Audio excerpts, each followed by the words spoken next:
not the answer to happiness. It is all about relationships and social connection. They did a research on 724 men for 75 years from all different backgrounds in Boston. They checked their physical health and mental health each year. They would reach out to them every year to check up on them, and all of the results ended in the same conclusion. Good relationships keep us happier and healthier. And the good life is built with good relationships. Loneliness kills us. People that are more socially connected live longer and happier lives than people who are isolated. People who are lonely live shorter lives, are less happy, their brain function declines sooner, and they are less healthy. Once they followed the men all the way into their 80s, it wasn't how healthy they were or what their cholesterol levels in their midlife was. It was the people who had good relationships in their midlives who were the healthiest and happiest in their older lives. Good relationships affect our body and our brains. This leads to my research question. How crucial is good relationships to our mental and physical health?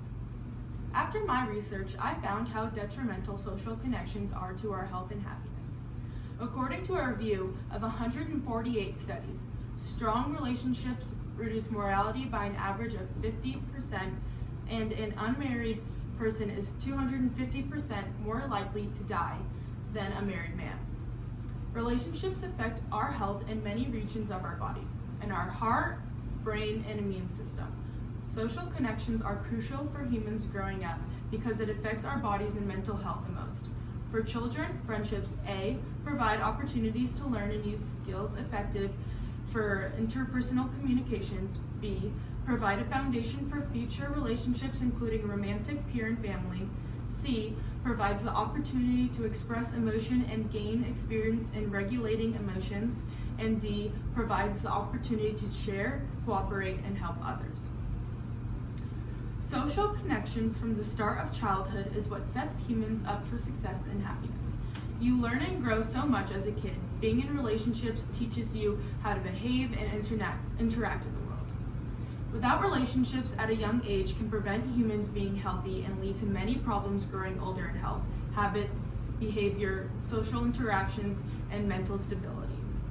Overall, poor relationships affect a person's well-being negatively.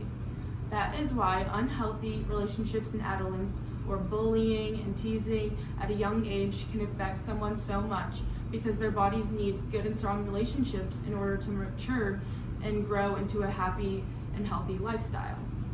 Without that, it can really change a person and destroy their well-being. In Maslow's hierarchy, he shows that after our basic needs like food, water, and shelter, which are the two bottom elements on the hierarchy called immediate psychological needs and then safety. But then Maslow states that the three lower categories are essential to the human life. As you can see, the third one is love, also known as affliction and belongingness. It is the same grouping with what keeps us alive, as in nutrition and a safe life to live.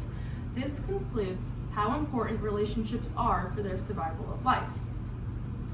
Inside our bodies, we have a chemical that makes us need relationships to stay healthy. For men, a big factor is testosterone. Testosterone can affect how happy a man is. Women have testosterone, and as a humans, people need to fulfill this desire in order to be happy and healthy.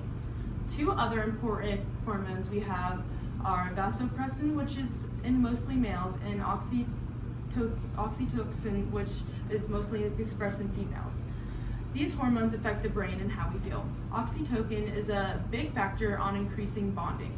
We release this when we get hugged from a parent or touched by a loved one. These reactions in our bodies affect our brain and how we feel.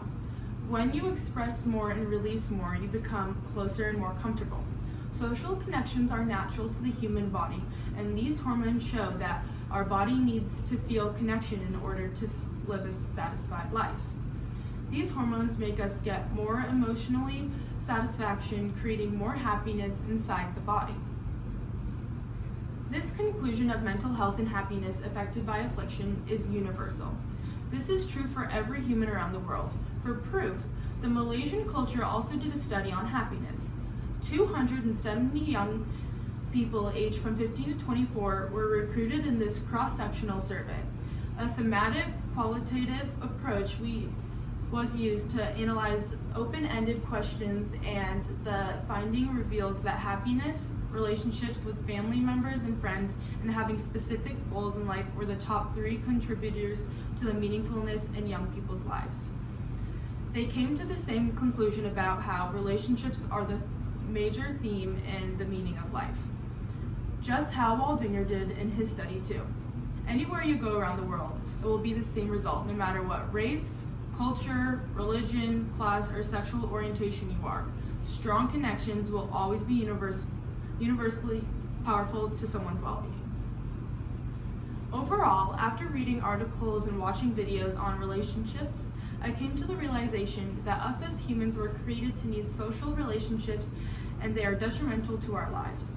The way our nerves, organs, hormones, and brain work connect to healthy relationships to our body's own physical and mental health.